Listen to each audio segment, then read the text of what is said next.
Good day. Welcome, Chris. Thank you for joining us on the Coach Launch podcast today. Good to have you here. Matthew, thank you. I'm excited to be here, although I'm a little jealous because you're probably a little warmer than I am over here in Utah. Oh, you're in Australia. It's super warm today. Guys, welcome back to the Coach Launch podcast, the show where we give business owners, entrepreneurs, and coaches the real world strategies to grow, scale, and actually enjoy the business they're building.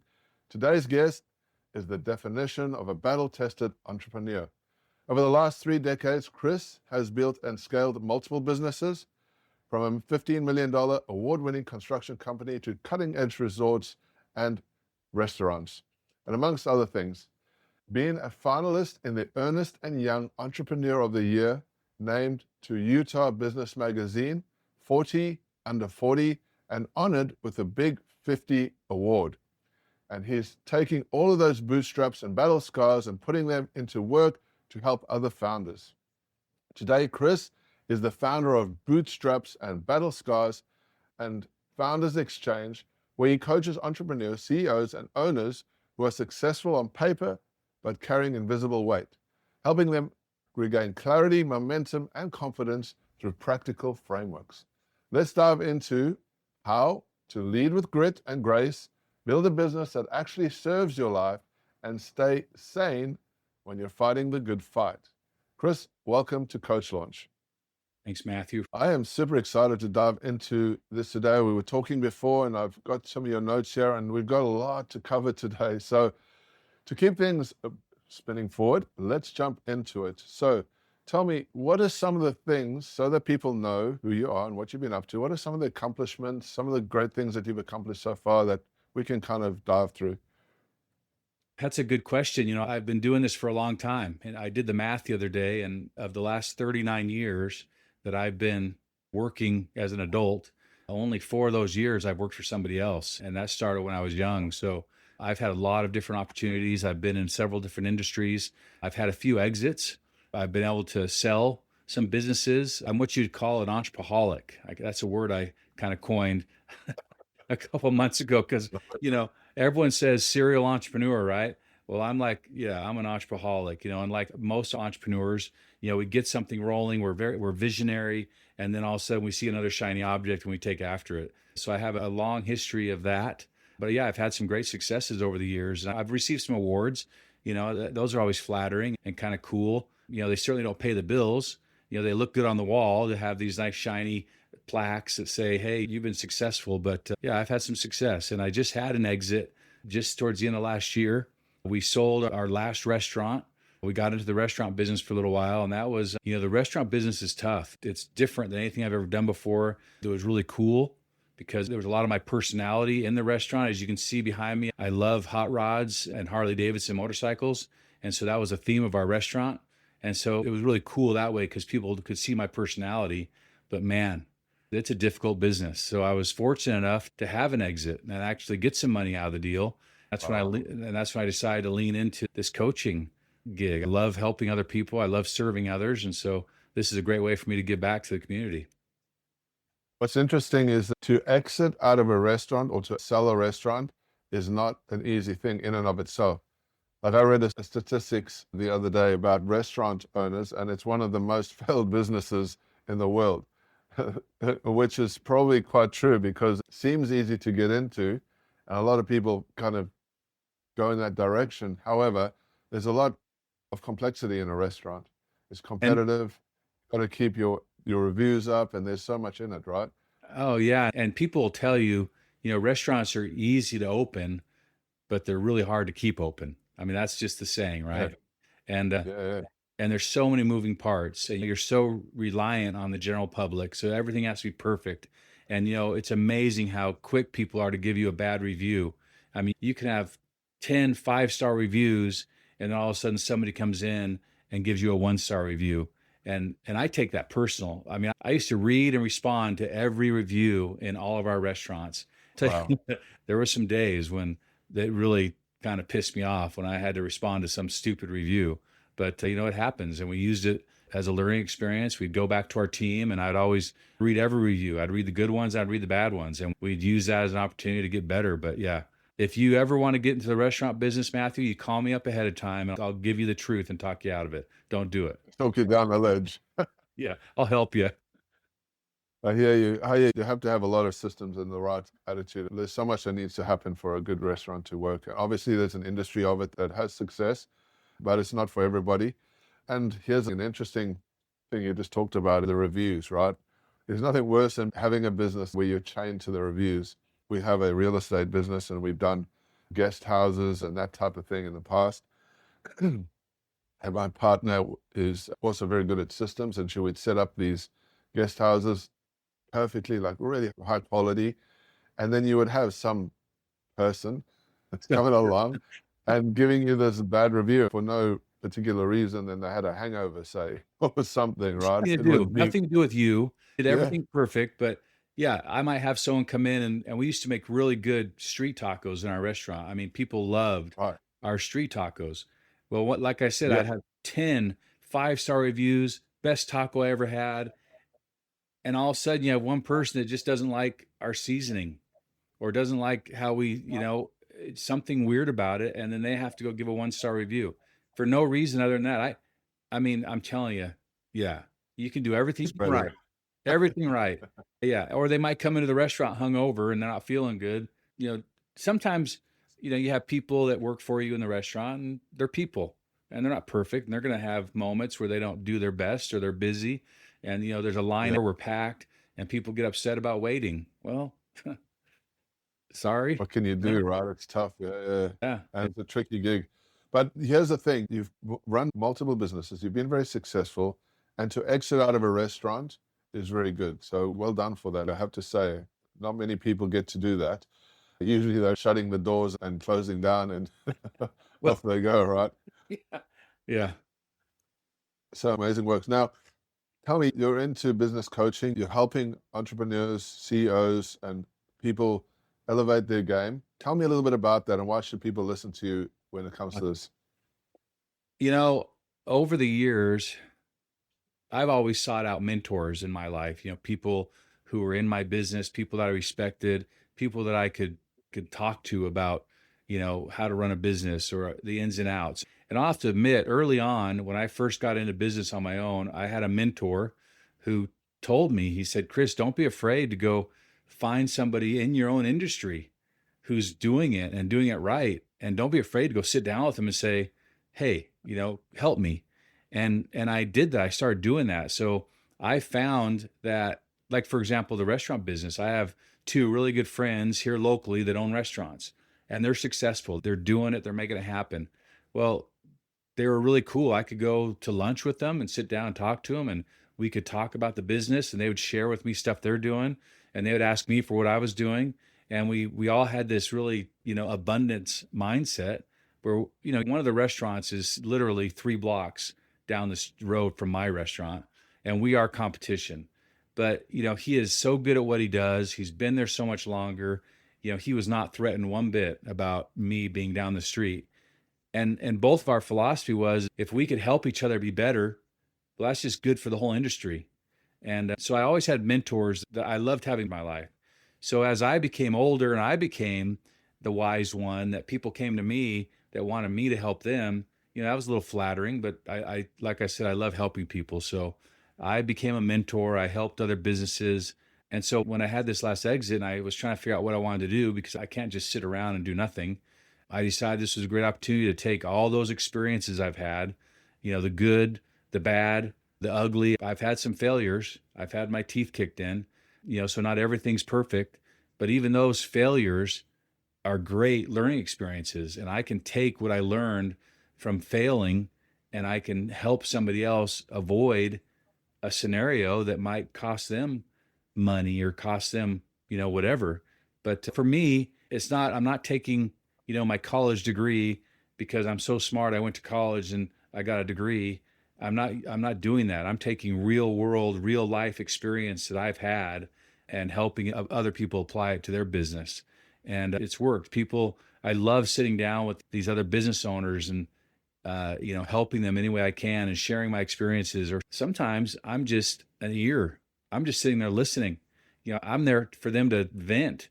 Because the other thing that we've learned as entrepreneurs and business owners, it can get damn lonely at the top. You don't have people you can talk to. You don't have people you can vent to. You don't want to necessarily take it home. I mean, my wife sometimes gets a little bugged at me because when I leave the office and close the door, man, I leave everything behind that door and I want to go home and I want to check out and relax and I don't want to deal with business stuff. So I don't want to talk about it. And so for owners, I think any owner listening to this realizes how difficult that is to, who do you talk to? So I have clients that just want me to sit across the desk and just listen so they can vent. I'm not there to solve their problems. They just need someone to listen to. So that's been a lot of fun. And, because I've had experience in a lot of different industries, that helps.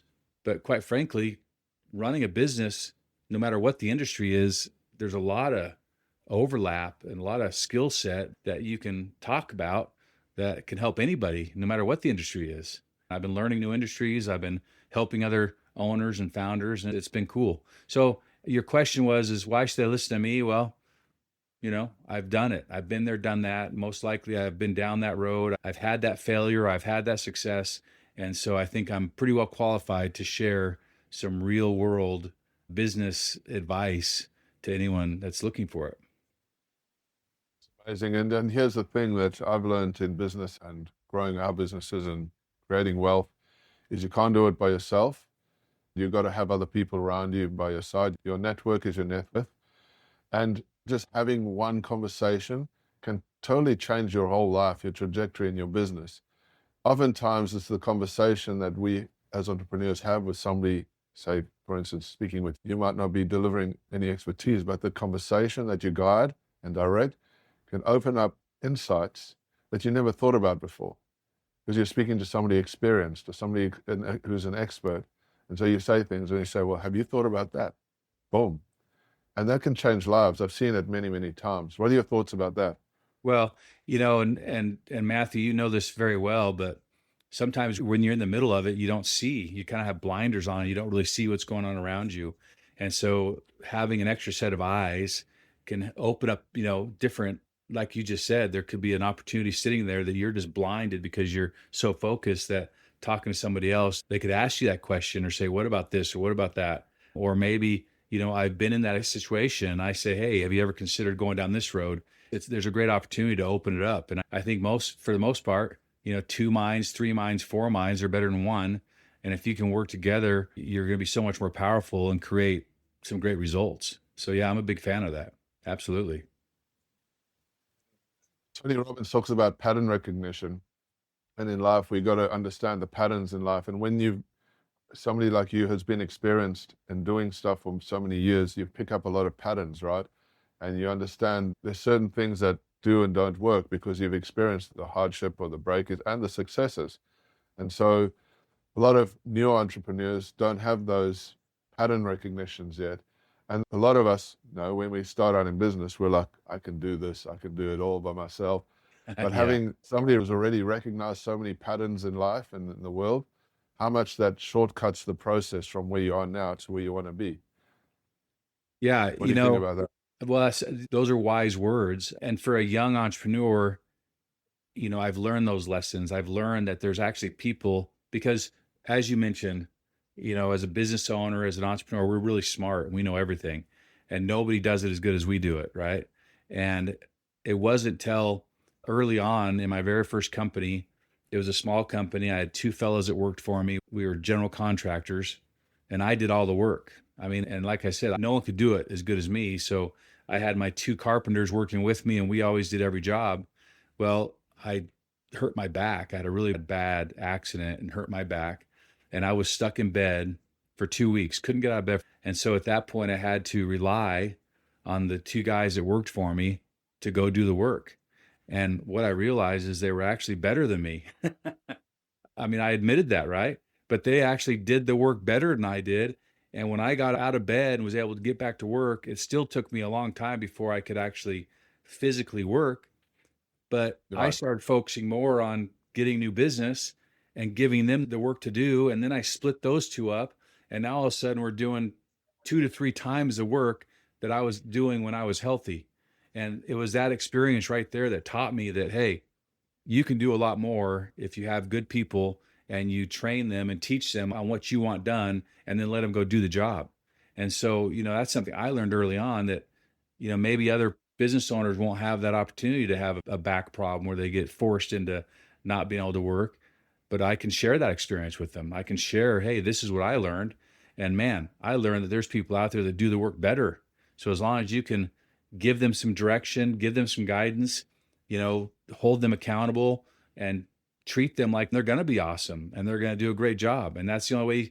And you can't scale a business unless you have that. If you don't have that ability to bring other people in and make sure they understand what you expect and then go let them do the work, there's no way you're going to scale. Never. So I was fortunate to learn that lesson early on. I learned it the hard way, but I did learn it early on. And every business I've had, I've been able to do that and I've been able to replicate that. And, I still find myself getting in that little trap of, I can do it better. I still, Matthew, you and I, we're pretty smart guys. I mean, we're super smart. We're the smartest guys on this podcast right now, for sure.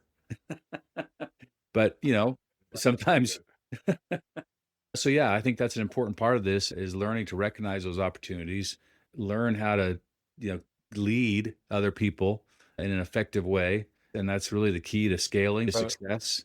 So I love those, and we'll dive into a few of those things in a minute. I want to take a minute and go back in your journey. Paint me a picture or a timeline or what is your story? Where did you come from? How did you start getting into entrepreneurship? What was your early beginnings like? And tell me where you grew to. Yeah. Well, I was born in California, raised in Montana, you know, parents divorced when I was 8. I was always pretty self-sufficient. Had my first job at age 14, washing dishes at a steakhouse. I was a hard worker. My dad did a good job of instilling work ethic in me, which I really appreciate.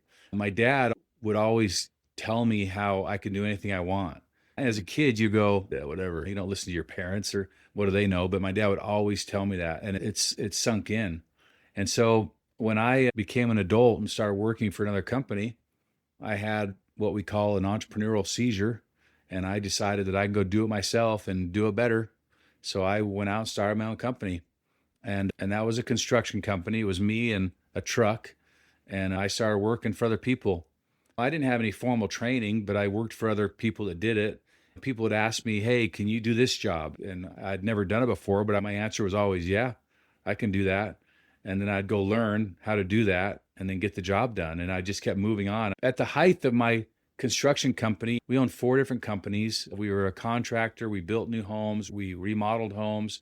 We had a high-end custom cabinet shop. We had an electrician working for us. We had an electrical contractor, and we were also doing real estate development. And so, at that point, I had about 50 or 60 employees, and we were having some great success. But then, we had this recession here in the States back in 2008, 2009, and I'm not sure how it felt over there, but it was pretty bad. And me being a very optimistic and persistent human being, when I heard grumblings of the economy having problems, I ignored it and I just pushed forward like I always do. I just plowed ahead. And so I got beat up pretty good in that 0809. I was lucky enough to sell a couple companies. I had to close one company. I had to shut it down completely. I spent a lot of time at the bank working out and working through some of the investments I had. I did some things right. So I had some cash set aside to support me during that period, which I was very lucky because I didn't have income I went without income for probably 2 or 3 years. And I was in the process, I had to reinvent myself. And that's when I got into the hospitality. I started a development up in Lake here, a little resort town, and started building a hotel and some condominiums. And that's when we opened our first restaurant. We opened a spa. We had some retail stores, some hotel properties, and some Airbnbs. And, went to town, did it again, built it up, had some great success there, had a few challenges, and then decided to expand the restaurant and do more restaurant stuff, which I don't listen, Matthew, I don't live in regret. I have 0 regrets in my life.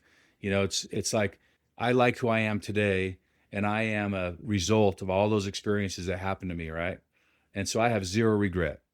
but yeah, I mean, are there things I would do differently if I go back? Probably, but you can't do that now. So I just keep moving ahead. So that's kind of a bounce around story of what I did and where I came from. And, I bootstrapped everything. I built everything from scratch. That's just how I am. I have an idea Oh, and then I just go to so, town. tell me something. I'm a bit interested. You said you had 2 years of no income. Now, most people would go get a job. What was your thought process? What were you thinking during that time? I want to hear, what are your thoughts on this? So the last job I had was in 1994. Wow. Job I had. And I'm a terrible employee. That's what I thought you were going to say, right?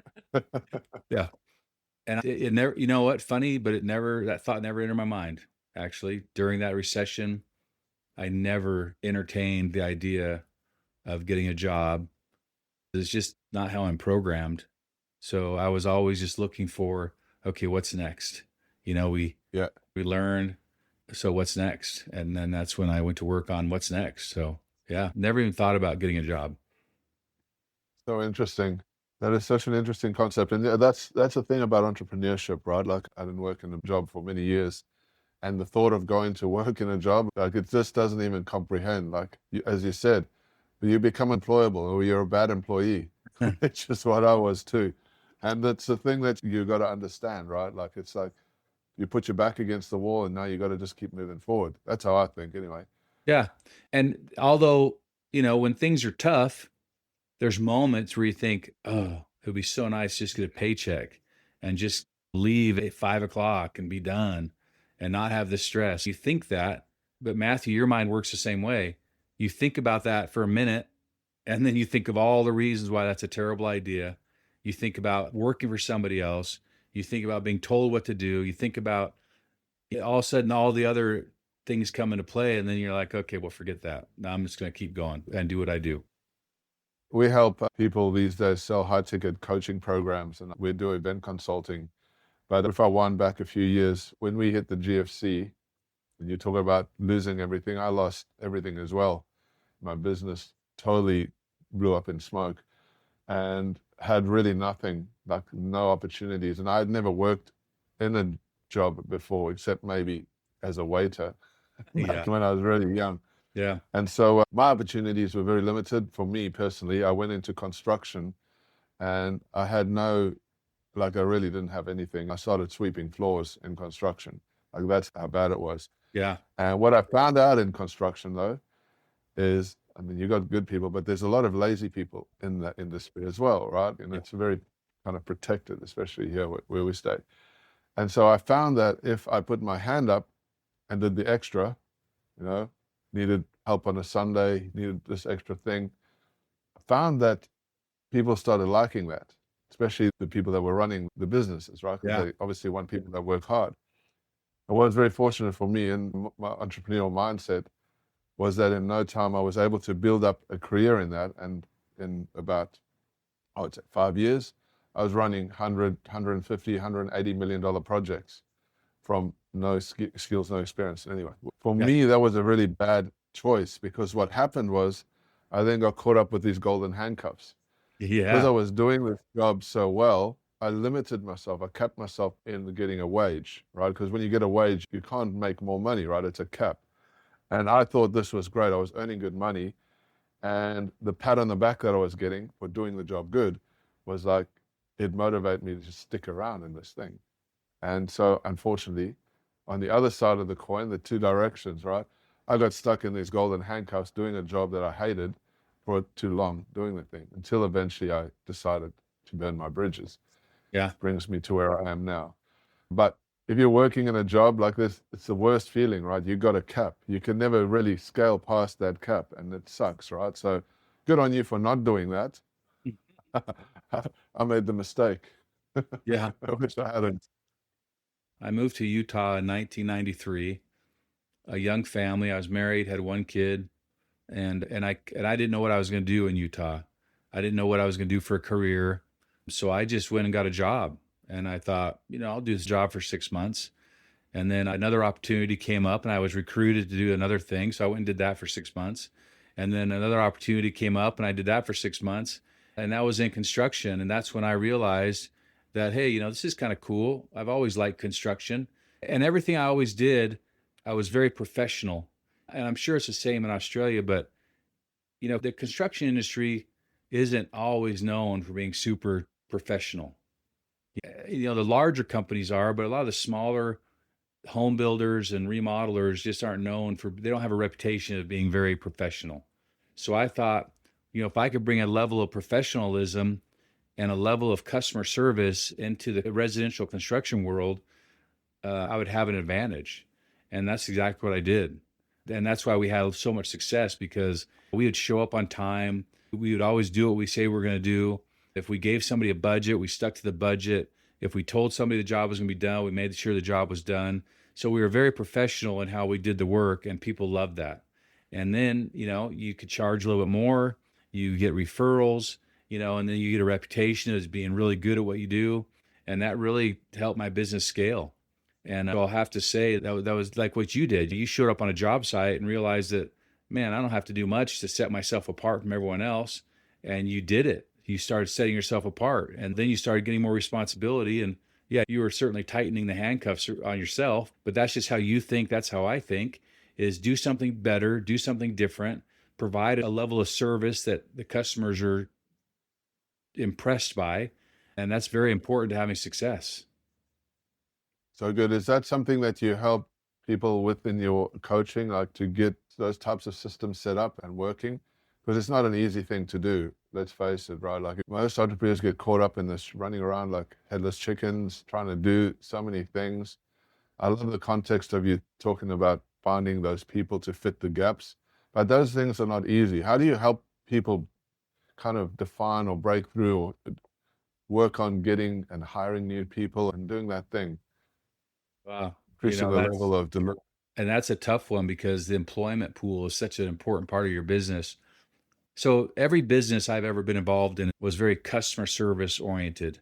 Because I really love serving people, I made sure that every business I was in took customer service to another level. We made sure everyone had a really great experience. We took care of our customers. We treated them differently. And so the restaurant business was no different, because you want to make sure that people that come into your restaurant not have good food, that place clean, the servers are pleasant, the whole experience is positive, right? And so for me, servers were key. And so I always thought we need to hire good personalities, people who are pleasant, people that are really good with our guests, and we can teach them how to be servers. Teaching somebody how to serve food isn't that hard, but teaching people how to have a good personality is crazy difficult. And so in my opinion, it's, you got to hire good people who represent you and your company, and then train them how to do the job. So, and then another thing that, What I hear is you're looking for people with certain personality traits rather than people with the ultimate like educational skills. Let's yeah, say. because, when you own a restaurant and you put a help wanted ad out, there's a lot of people that know how to work in a restaurant, right? A lot. But there's a lot of people that know how to work in a restaurant that have zero personality, that don't like their job, don't like talking to people. And you just can't hire those people, but you can take a good personality and train them. Now, as far as the cooks go, the guys behind the back of house guys, you can get away with a little bit less of a personality because they're not going to interact with your customers. So as long as you have a really good cook who will cook the food the way it's supposed to be cooked consistently and get along with the rest of the team, they don't have to be the personality, right? Because they're not going to be interacting with the customer very often. They need to have the skills to deliver a customer service value anyway for people, because it's nothing worse than tasting food that's not good. Right, because that's their main focus, is make sure that food's perfect. Yeah. So yeah, so I think it's the same that applies. I have a client right now who's a contractor, and he has a couple guys that work for him that are good guys, that have a good personality. They're really good with customers. And he has a few that aren't. They're good workers. They're great carpenters. They're good project managers, but they're not good with customers. So, he's in the process. We're helping him restructure his business a little bit so that the guys that are good with customers are spending time with the customers. The guys that aren't Yeah. good with customers are not. And it's funny how it took him a while to figure that out. Like he didn't understand what was wrong, and he was getting so many complaints about certain guys that were not very social. So Yeah. little changes and things are already better because now the customer is somewhat isolated from that guy because he's over here on the project. And so we've done some things like that to help, and it's making a big difference. That's interesting. It's like giving the chef, like the chef knows he's good at that thing, right? And your waiters, and it's like this is an analogy for any business, I think. It's like your waiters are your front of staff, right? The people that are facing. Like, I don't know if you've ever gone into a building, right? Into an office building, and sometimes the people that welcome you, they're in maybe at a hotel or whatever, they're happy, they're vibrant, you feel good energy. And every now and then you'll walk into a office block and there's this person, they're just grumpy as hell. And it just makes you not enjoy that experience, right? It's important to have the front of your business running and welcoming. And Yeah. if there's people that are not so good with the personality, if they're good with the delivery of the thing, like that's also a good thing too, right? It's just how Yeah. you balance the business. Yeah. Now I did a leadership training 20 some years ago at a Ritz-Carlton hotel. Yeah. And, if you're a Ritz-Carlton, they teach everybody how to take care of the customer. They are really good at teaching everybody how to take care of the customer. The people that are cleaning your room, the gardener, of course, the front desk clerk, Wow. but everybody. And somehow it's the same thing with Disney. I did a lot of reading and studying of Disneyland and Walt Disney, and he does the same thing. He has put together a training program, where he's training his people that everybody who touches that park and who comes anywhere near customers is trained to provide that wow experience. And that's not easy. It's hard. It takes a lot of work. But, when I went to that leadership training at Ritz-Carlton, their managers spend 80 hours a year on training, and their non-management employees spend like 40 hours a year on training. And what that does is they talk about it. They talk about it. They talk about it. They hire good people, and then they talk about the customer experience all the time, so that everybody that works in that organization is always thinking about it. They never let their guard down. They never relax. They're always reminded and trained how to make the customer experience awesome. And so, having studied Disney and having studied Ritz-Carlton, that was part of my objective, and my goal was to make sure that everybody in my business was trained to do that. Now, I'll have to say that, we've had some pretty good cooks, and we had cooks that would enjoy going out into the dining room and talk to customers, and that's cool because they also felt like they had that responsibility to make sure the customers are happy. So I think it's just important that once you decide what your goal is with your business, what kind of customer experience you want to provide, you have to Yeah. talk. You just can't ever not talk about it. So then you're building the culture, right, through your entire business, Oh, improving yeah. the culture. Yeah. So what are your thoughts about systems? If you feel like, even for a business that, even if you don't want to scale your business, the systems and processes are the key to having a successful business. There's no doubt about it. One of my clients, this is an interesting thing, but he's a butterfly farmer. He grows butterflies, right? And he learned early on to write down everything he did. Like when it was just him and he was just raising butterflies, he'd write down everything he did, how he did it, why he did it. And then when he hired employees, he would give them the list, give them a little training. And it was amazing how they could do their job and do it well because he had provided this system and this checklist of everything that needed to be done. Well, now I think right now he has about 6 or 7 full-time employees, and the butterfly season is ramping up. So he'll probably end up with 20 to 25 employees. But having all these little systems in place have made his job so much easier, less stressful for him. It's easier to train his employees. It's easier to tell if they're doing their job or not. And I'll have to say, in the restaurant, man, every position had a list, had a system, had a process. And then what we did was kind of cool is I turned their list into a report card.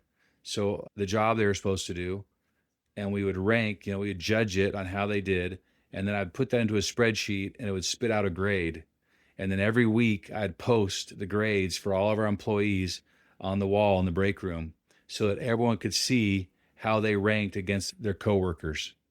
And it was super cool because I created this competition where they were like, oh man, I was third place. I got to do better. And then they would talk to their manager and say, well, why did I get graded the way I did? And the manager could then explain, well, this is what you didn't do so well because we had it all on a list. We had everything listed out. And so having systems and processes like that are key to success. It's And so in good fact, that you were able to create that. yeah, it was a lot of fun. And so we would do it weekly. And then every month at our monthly meeting, I would average the weekly scores and we would rank everyone on a monthly basis and we'd give them awards. So, we'd split them up into, different areas that they worked in. And then every month at our monthly meeting, we'd give them some sort of an award for being the top, grade. And that was really cool. You gamified the process, right? Oh yeah. And they loved it. They always looked forward to that monthly meeting when they could, hopefully Wow. they would win. And, one thing that Disney is there's three things that have to happen in any business in order to provide this wow experience for your clients. I mean, have you ever been to Disney World or Disneyland? Yeah, I've been to the one in Paris. Yeah. And it's a pretty cool experience. The three Amazing. things that he says, First in, last to leave. yeah, the three things are you have to have great people, you have to have a great place, and you have to have great processes. And if you can have all three of those things all line up, then your customers have a wow experience. People, great product, and great processes. And that's key. So I've always focused on those three things.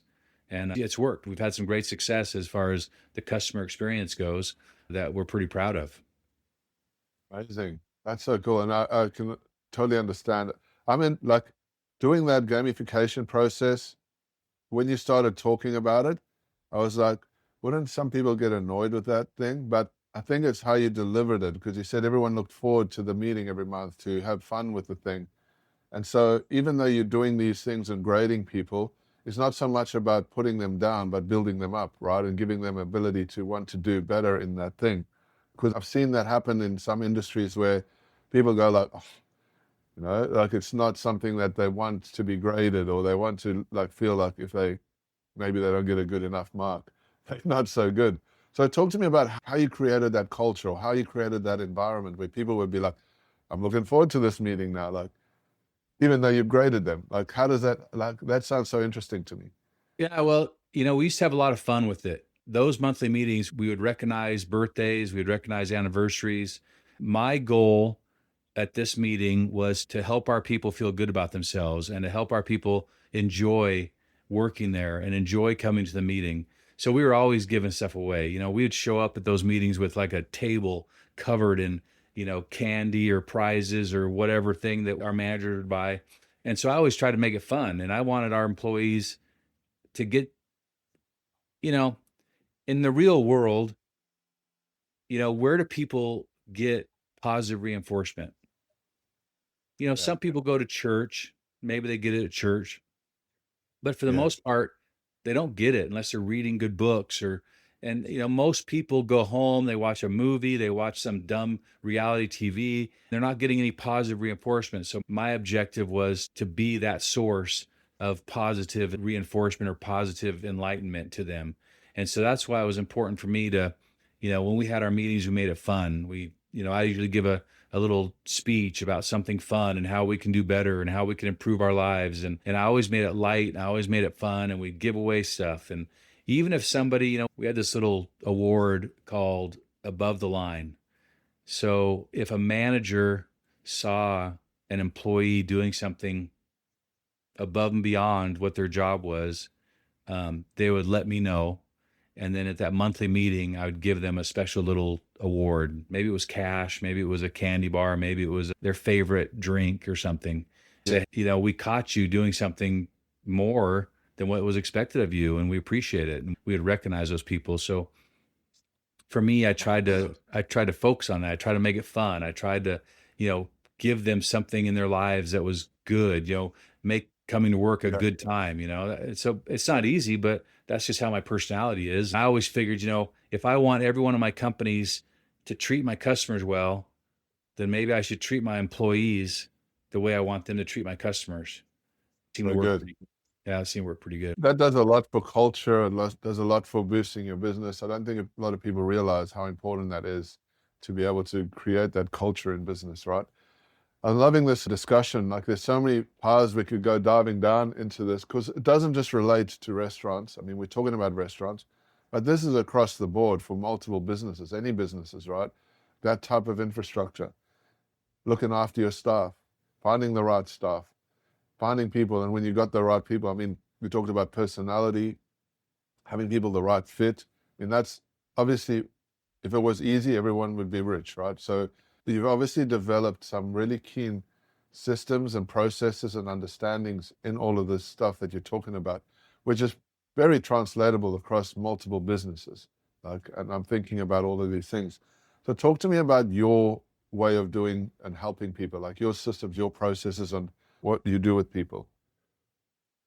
Well, okay. Probably right now, for me, it's a little bit different now because I'm working one on one with a business owner, and not every business owner is the same, and not every business owner has the same needs. And so, for example, what I do is when I'm hired by a client to come in, I'll meet with them and find out what they're doing, what's going on, and get their take on it. But what I do is one of the systems that I've implemented in this coaching business. I will go through and interview each one of their employees. I have certain questions that I do one on one, and I try and create this safe environment for them where they know that whatever they tell me is confidential. And I ask certain questions, and I do that with all the employees. If they have customers, I'll sit down with their customers and do the same thing. And what that allows me to do is it allows me to identify opportunities for improvement. So sometimes I'm able to flesh out opportunities that the owner doesn't even have a clue. He has no idea because, once again, he's so buried in the woods and he's stressed out and he's trying to figure out just how to keep the doors open. He has a hard time seeing the opportunities where we can improve. And so through that process, I'm able to identify opportunities, and then I sit down with the entire team, and I put every one of those opportunities on the board and say, hey, owner, and this is the deal. The rule is the owner can't say a word. He has to sit there and listen, right? He just has to sit there and listen. And I put up those opportunities on the board and say, okay, there's this, this, and this. And it's really enlightening. And then what we do is we then address each one of those opportunities, and we create a action plan on how to improve that. And then usually what happens is, as you know, the owner thinks he can do it all himself. And that's one of the first things I do is say, look, you're not doing this. We're going to give that to this other person, and we're going to create this action plan, and they're going to report back on how their progress is going. And we're going to set a goal on when it has to be done. And so what that also does is it gets the team involved, because usually most of the time when I interview the team members, they do feel like they're not given enough opportunity to help improve the process. And so when I sit down and go over these opportunities for improvement, and then we delegate that to one of the employees that wants to improve it and wants to get better, man, they love it. They have ownership. They get to work. We set a plan where they have to follow up and tell us how they're doing. So that right now is probably one of my I enjoy doing that. I just love doing it. The interview process, because I can get so much information, and it's not a bitch and moan session. It's not these employees just ripping on the boss. It's like me saying, what would you do differently? What would you do better? What are the opportunities that you see? And, sometimes I have to receive all that information, and then I have to kind of process it, because, sometimes there is a little bit of a bitch and moan session, right? It's there. I get it. And I get those one-offs that are just angry. And there's been times, Matthew, where I've sat down with the owner and said, hey, this guy's got to go. This guy isn't a good fit for you. There's nothing you can do to fix it. You just need to send him packing. And Yeah, sometimes that's the reality of it. it is true. I had one the other day where his bookkeeper just wasn't good. I could tell his bookkeeper didn't have a clue what he was doing. And I said, look, man, time for a new bookkeeper because you're not getting the information you need to determine if you're having success or not. And this poor guy is overwhelmed, is undertrained. You need to replace him if you want to know what's going on financially in your business. So yeah, so And how amazing is that, right? For most business owners, they run around with all these blind spots, right? We got things that we're not recognizing, things that we don't. Maybe our partner says, hey, you should do this thing. And we're like, just because you're on this steam train, right? You're on the train, it's just going on the tracks and it's going in one direction. We often get blinded and we don't see these blind spots.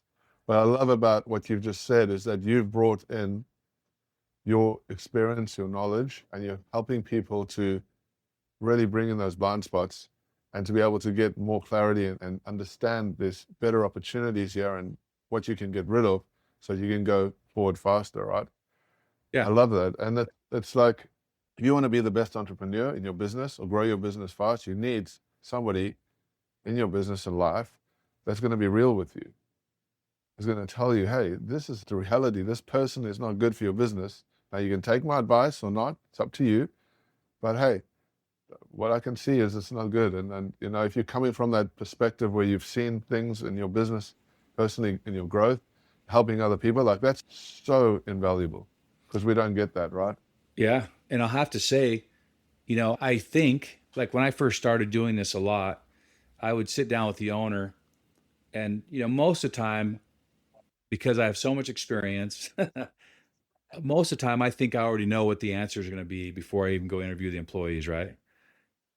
But I still have to do it because there's still new things that come up or different things that come up. So I can't deviate from this little process because even though sometimes I think I know, once I go through the whole process, it changes. Yeah. That's not what the problem was at all. Yeah. It's been fun to do it. And I've learned so much every time I do it.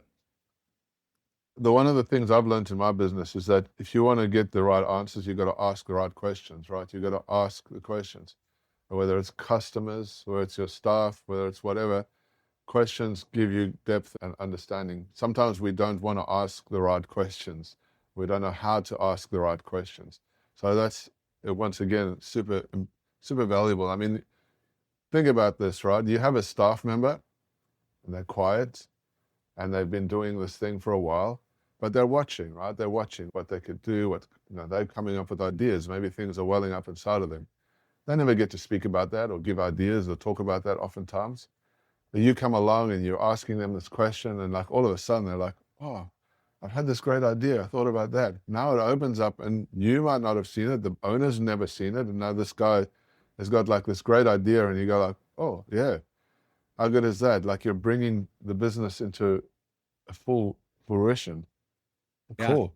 And people love it. The employees love it. I mean, sometimes, obviously I have to, when I have my one-on-one, I have to be very clear that everything they say is confidential. They Yep. can just, they can be Course. raw with me. They can be open with me. And one of the questions I ask is, what is something you'd like to tell your boss that you don't feel comfortable telling him directly? I mean, that Hmm. opens up, right? Can of It, worms, eh? yeah, it does. And I've had clients who their employees say, well, I can tell them anything. And that's awesome. That's great when you hear that. But then you have other ones that say, yeah, man, the boss doesn't want to listen to me. He doesn't want to hear it. So, yeah, it's really, people love it when you sit down and they open up and they'll tell you, and they can tell you're listening, you're taking notes, you're writing things down, you're digging a little deeper. So it really is good for the employee as well. What does this do for businesses in general? Talk to me about some of the success stories and some of the things that you've been helping people with and the results that they've been getting. Yeah, it's always different. But one of the, like, for example, the one I'm working on right now that's most active, um, it's been super enlightening for him, especially taking some stuff off his plate. Like, we went through this process, we identified the opportunities, we create an action plan, and then we handed off all these action items to his employees. And now he's sitting back, he's not stressed out as much because he has more time on his hands, and he's watching his people actually perform and come up with some good information and get some stuff done. And even people that he felt like, someone he thought, well, I don't know if she could do that. And I said, well, let's try it. It's her job. She oversees this area. Let's give it to her and see what happens. And then all of a sudden he gives it to her and she starts doing it. And all of a sudden she's kind of this different employee because now she's given this opportunity to step up and do some work. And it's been really great for morale. I've seen I mean, you know, right now the results we're seeing with his company is mostly just, the team morale. We're getting some things simplified. His business was very complicated and way too complicated for the size of business he was. So our overall theme is to simplify, and he's already feeling it. We've been in this process for 3 weeks, and he's already feeling the simplification. He's feeling things getting easier. He's feeling like he can do it now. He's feeling more confident in his abilities. You could tell he's actually now he's got his head above water. He can breathe a little bit because I think that's an important part of it. I think an entrepreneur needs to be healthy. If he's not healthy, if he's not taking care of himself, if he's not enjoying it, then it's just bad for business. And so if I can assist him in, enjoying life a little bit more, not being so stressed out, then that's part of the success I'm looking for. Is I want him to enjoy his life, enjoy his company, have success. That's what it's all about. Yes, and I don't think there's a better ROI than time. If you win back time, it's not always about the money, right? It's also like I want to have some mental clarity and some perspective and win back some of the time so you're not chasing all these things in your business and wearing all the hats, right? Pass those hats around to different people that can handle the load from you. Yeah. How good is that? Oh, yeah. In fact, I think in the entrepreneur world or founders or owners, there's four major challenges they each have in their business. One is money. Money's always an issue. One is isolation. They're lonely at the top. One is just stress in general about everything that's happening. And the other is time. They don't have enough time. So I focus on those four areas and I help each owner identify, okay, where are you struggling? Maybe you have a ton of money and that's great, but you're super stressed because now you're spending 90 hours a week at the office and what's your family doing? So I can help them identify where they're struggling and then we can make a plan on each one of those. And like I said, I enjoy it. I think it's fun. Yeah. So it's my way of giving back. Wow. So good. Chris, I've enjoyed this conversation today. It's been super inspiring and super interesting. Love what you're doing. So as we're closing off on this podcast today, how can people get hold of you? What is the next steps if people wanted to come and connect with you? Yeah. So I'm on LinkedIn, Chris Shurian, easy. And our website, hopefully will be up here in a couple of weeks. It's Bootstraps and Battle Scars. And if you go to my website, bootstrapsandbattlescars.com, there you can contact me directly. You can check out some of my podcast episodes. I'm in the process of writing a book. So hopefully that'll be done here pretty soon. And I can at least start getting that out. But yeah, so the website, bootstrapsandbattlescars.com, and LinkedIn is a great place. All right. Guys, we'll put that information in the show notes. To catch up with Chris, if you want to get rid of those blind spots, figure out how you can grow your business, win back some more time, Chris is the man. Chris, it's been an awesome honor hanging out with you today. Thank you so much for joining us today. We'll talk again soon. Yeah, thank you. It's been fun. I appreciate it.